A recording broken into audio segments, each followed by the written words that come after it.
Hello listeners, patients, and our Clear Minds employees. Dalton here. Due to the studio moving and most of the cast getting the plague, somehow I was the only one with a voice to do this introduction. Just kidding. They're doing well. Mostly. That does mean that our Q&A got pushed back. Not to worry though, we wouldn't leave you hanging. With that said, we lovingly bring you, fresh off the Patreon, Episode 1 of the H. Gray Investigations. A special thanks to Alexa Lynn, Kelly Harlan, Timothy O'Keefe, Wicked Encounters, and I Ravid, and Alex Peltier. Now, let's take a look into the past. Please, enjoy the show.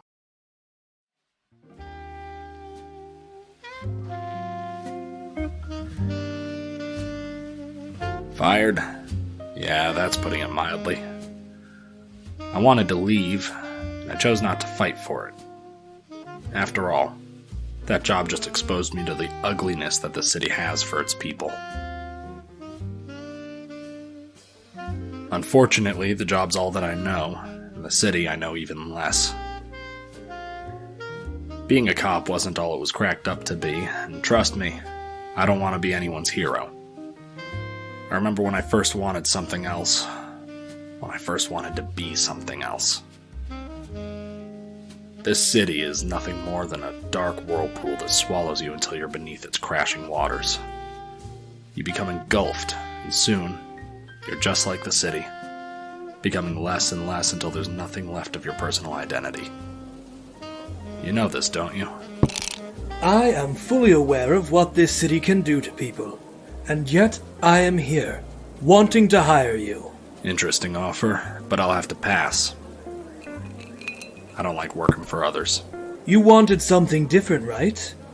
Well, I am offering that along with something in your skill set. It's not every day someone breaks away, and it's not every day that someone comes to your doorstep with an offer. I don't need handouts. I can manage on my own. Ha! As a doctor, I can tell you that I've heard that said to me many times. And I still deal with them as regulars. I am nothing like your regulars, Doc. If anything, I'm the most irregular person you've probably met. I doubt that. But I'll take your word for it if it gets you to hear me out. Fine. What are your terms? Actually, do you have any requests first? Excuse me? I am asking if you want something out of your job. I am willing to offer whatever you'd like, but I have conditions. There we go. No, I believe they are reasonable conditions, but I must first hear what you want. I don't want anything. That's not true, and you know it. You wouldn't be at this grotesque bar, no offense, with glasses of whiskey down your throat if you wanted nothing. In that case, picking up the bill would be a good start. It's already on my tab. What? Come on, Doc. Who are you? My name is Gavin Olen, and I work for Clear Minds. What's that? Some kind of open and close clinic? No. My doors are always open. That's not what I meant. I know, but it's what you need to know if I hire you. You will never be out of work. How much are you gonna pay me? Nothing. Some job. I think I could offer you a better deal than just payment. Like what? Whatever it is you are looking for.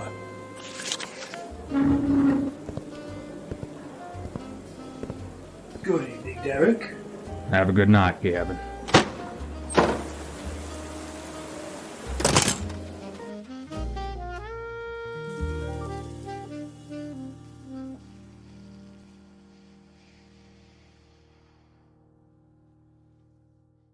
I took the job. I didn't have much room to argue with his deal. After seeing what he wanted from me, that bastard knew I'd want it too. He read me like yesterday's newspaper, but I couldn't even get a read on him. Damn it. Some detective he wants to hire. The job that the doctor gave me was in a white envelope. One of those cheap ones you'd buy at a local office supply place. It was worn, but it was in good condition. Inside the envelope was a photograph, some scribbled notes, and an article cut out of the local news. The notes looked fresh, and the article had the location of it circled in red. I didn't need to put two and two together. It was obvious.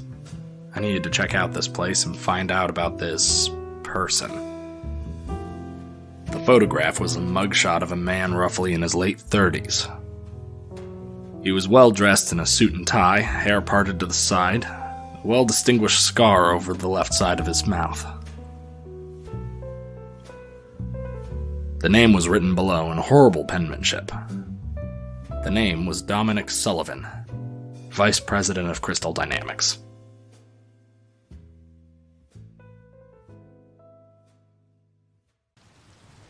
I left the bar and began to walk down the city streets. Didn't have money for a taxi.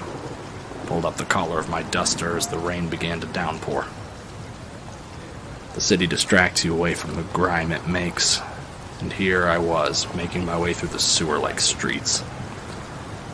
It took me less than an hour to reach Crystal Dynamics. I stood outside the metal gates of the building, finding myself a slight overhang to read the rest of the article. The rain sloped over and splashed at my feet, weeping over the path that I walked.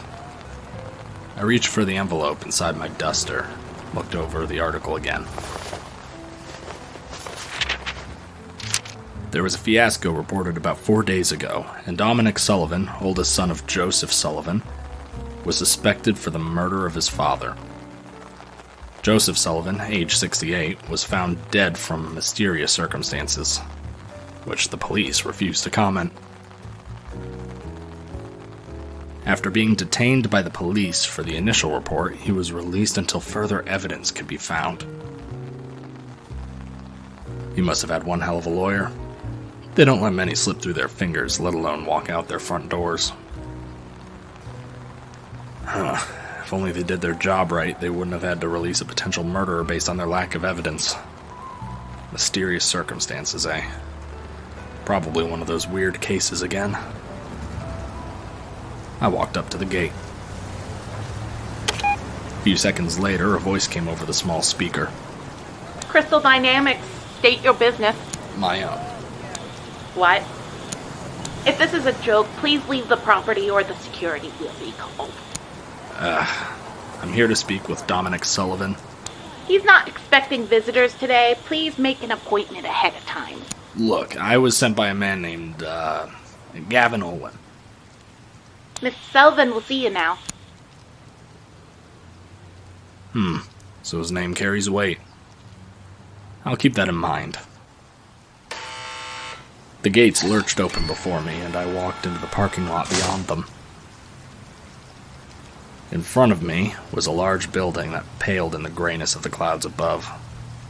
Windows were tinted, and I don't blame them for wanting privacy. I walked in the front door, and the attendant that spoke earlier just pointed to the elevator on my right.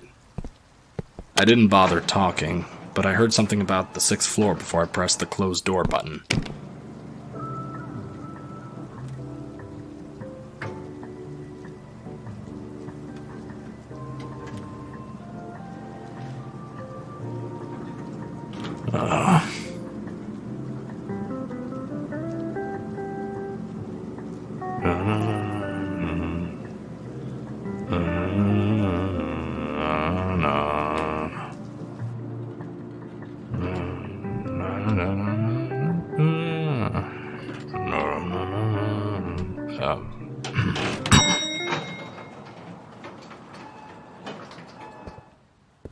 When I got off at the 6th floor, Dominic was waiting for me. I was informed that Dr. Olen sent you. The pleasure is mine. My name is Dominic Sullivan. Yeah, I know. Do not believe I've had the pleasure of knowing yours. You haven't. Will you tell me your name? H. Gray. Well then, Mr. Gray. Gray. Right. He did say you'd be rude.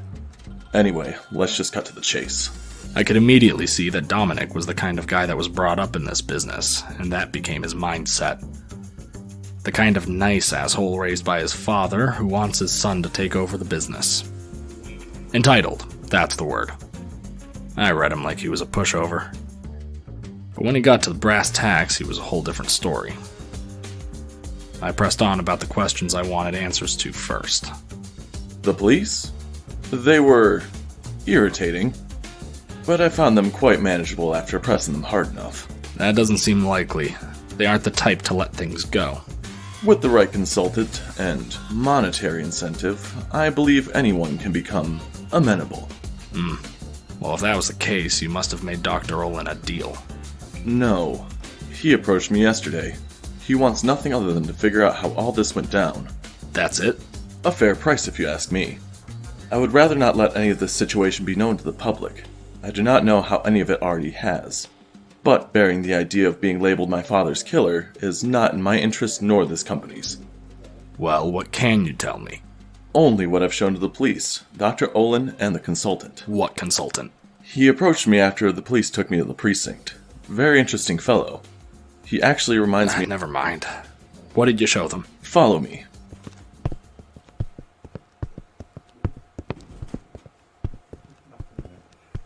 I followed him down the hallway to a large open room. The room was fully furnished with a maroon carpet, pale white curtains over the windows, and a large dark chestnut desk sat near numerous bookshelves on the back side of the room. If anything, this room looked like an office for some big shot, and the nameplate on the desk reading CEO confirmed my thoughts. There was something about this room that felt off to me, and it was obvious. Next to the window was a marble statue that seemed to be peering outside toward the parking lot. The carving on the statue was incredibly detailed, having wrinkles and creases in what would be facial lines and clothing seams. He didn't have to say anything to me. I beat him to it. So this is him then? Yes, I found him like this 4 days ago. The day the police showed up? The day I called them. I didn't think they'd place the blame on me. Look at me. Do you think I can turn someone to stone? I don't know. Can you? What the hell is wrong with you? Let's not go there. I made a jest, but I was looking for anything. People in this city can do weird things, and most people don't even know they can. I couldn't be too sure if Dominic could turn someone to stone, or if perhaps he didn't know he could. I sure hope I didn't place my faith in the wrong person. He said that if you can help figure out what exactly did this, he could help my father. Have you noticed anything suspicious about your father before this? Yes. He recently began having private conversations with new business partners. He said that these new partners would help us remove competition in the market. And that market would be? Refining. Here at Crystal Dynamics, we strive for the purest type of refinery for all ores and gems. We have a huge stake in the coal market along with the jewelers scattered across the city. How big would your competition be? Well, our main source of competition is pretty large. The owner is a man who is unparalleled in sales and business tactics. I've only had the pleasure of meeting him last year. Pleasure? He's your rival. For now. We have arranged a marriage due for later years. You both have kids. They are both 8 years old, his daughter and my son. That's messed up. It was something we both agreed on to unite business. For now, our rivalry would take our companies to the biggest heights of profit. You see, everyone loves good competition. I don't see the point in it. And I do not see how any of this has anything to do with my father. He could have been targeted by this rival. A target? No, I do not think so. And why not? Because while I had the pleasure of meeting him last year, I was at a meeting with him 4 days ago. We met discreetly at a dive bar in town. We took extreme measures to make sure that we were not seen. So, you were conveniently away from the murder scene at the time it took place. Yes, we decided at the last minute to have it take place elsewhere because we did not want the public to know of our collaboration. And there isn't a camera or a log that could help you prove your innocence? Of course not. We chose a place out of our normal stomping grounds. The place was old-fashioned, no cameras, and we gave false names to the server there. Not very smart. What part of not wanting the public to know did you not understand? Again, we did not want to be seen. I can see why they placed the blame on you. Too easy. Well, I cannot. I didn't say you did it. Oh, I guess you didn't. But if Rupert did not do this, and I did not do this, then who did? It was then that we both heard it. The sound came from the vents above us. Whatever it was, it bashed against the side of the vent as a pair of talons ripped through the grates. I didn't wait to find out. The sound was deafening and forced both of us to cover our ears. It clamored as it barreled its way through the vents. What the hell was that? That's what I'd like to know. Wait, where are you going? After it. H. Gray, I admire your courage, but do you not think it would be safe to stay put? And what, end up a statue? No thanks. I didn't want to stay around and chat. I wanted to get back to another glass of whiskey, but I had a job to do. I should have known this wasn't going to be an easy one. I followed the noise in the vents until I reached the end of the hall. Dead end.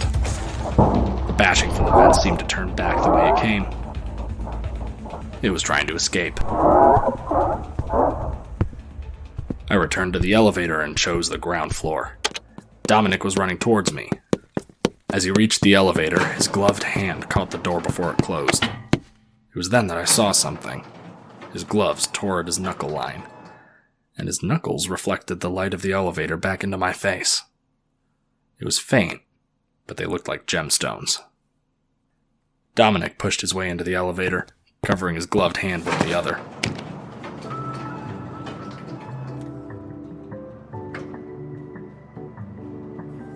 You saw that I was chasing you.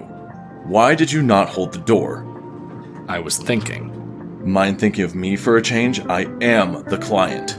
I did when I left you behind. You mean that? Yeah, you'll be getting in my way. You son of a... We're here. Be careful.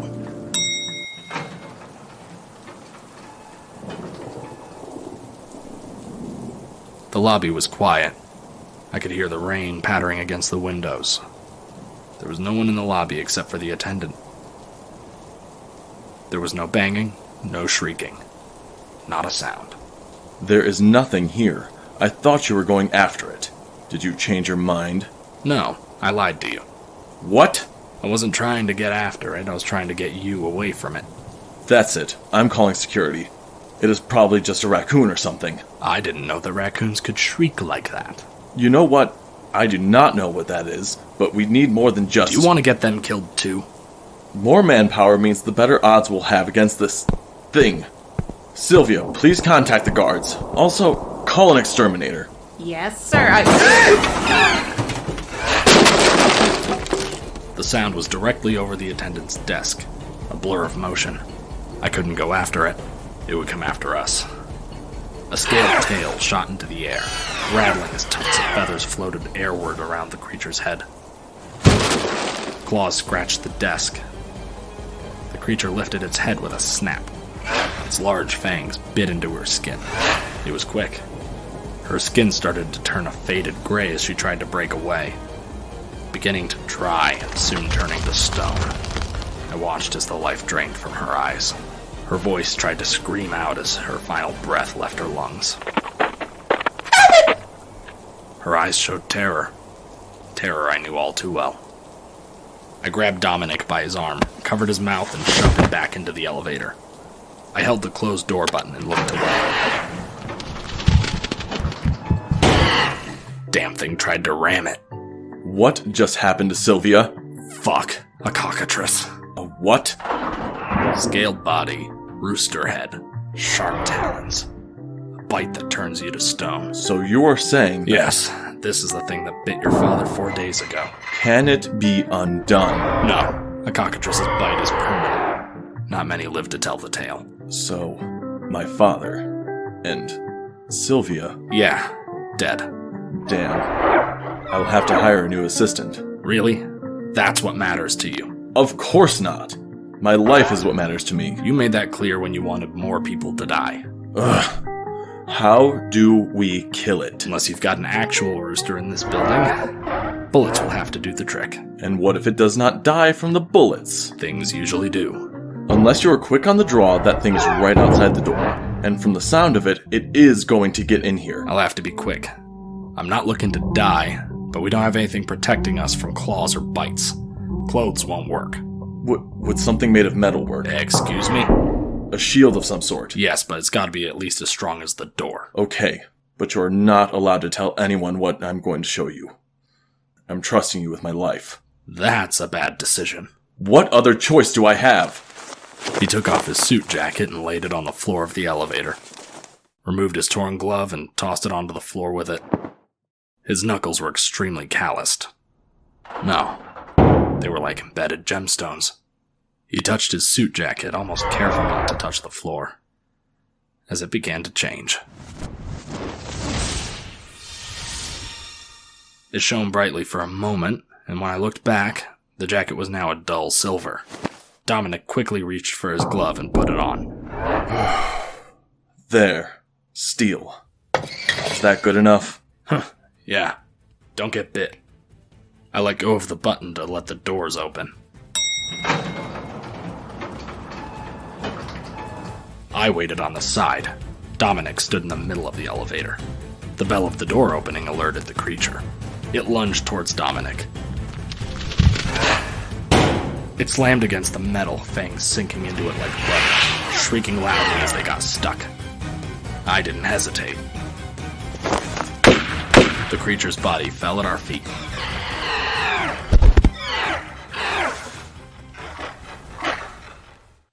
I holstered my gun, reached into my pockets, and pulled out my lighter and smokes.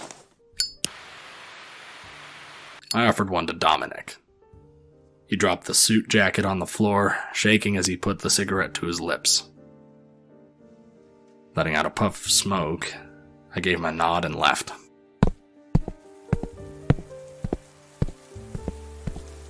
Dominic looked like he wanted to say something to me, but I didn't want to hear it. What I wanted was a drink.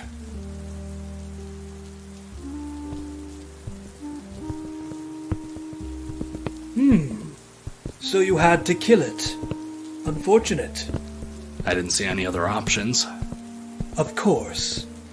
In the future, please try your best not to. So, where are you taking me? To the place of your payment. I don't understand. You will. This is... Your office. I believe you'll find this to your liking. It's enough. Good. Now, I assume you'd like a detailed follow-up to the case I gave you? No, just give me the rundown. Dr. Olen told me that Dominic Sullivan is now CEO of Crystal Dynamics. The lobby is to be fully remodeled, with a golden statue of his father now displaying the values of the company. All other matters, including cleanup, have been taken care of. I see. How did you convince the police to drop the case? Oh, I gave them the body of the creature. They didn't seem to like that very much. Yeah, that would do it. So what's next? It's on your desk. I expect good things from you, H. Gray. Good things indeed.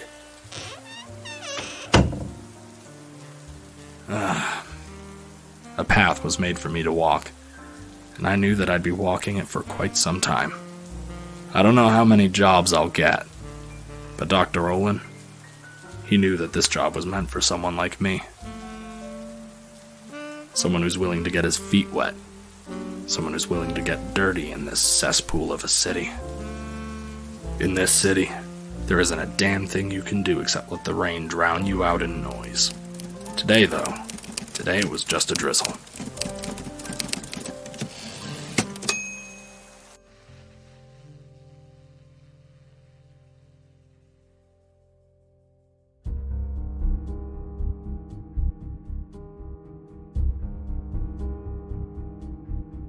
This episode was a Dark Papers Entertainment production. The showrunner for this episode was Dalton Lewis. Sound editing was done by Christopher George. Script editing was done by Dalton Lewis. H. Gray was played by Michael Williams. Dr. Gavin Olen was played by Peter O'Keefe. Derek the bartender was played by Christopher George. Sylvia the assistant was played by Abby Lisinski. Dominic Sullivan and the cockatrice were played by Dakota Hamlet. Hey everyone, Dalton again. Thank you so much for listening to the first episode of the H. Gray Investigations. If you enjoyed this episode, just know that there are more episodes of this miniseries on our Patreon. Speaking of which, our Patreon not only gives you access to episodes of the Patient Files early, but you can also view our scripts and take advantage of future bonus content. For any other announcements, continue to follow us on X or Threads at Patient Files Pod.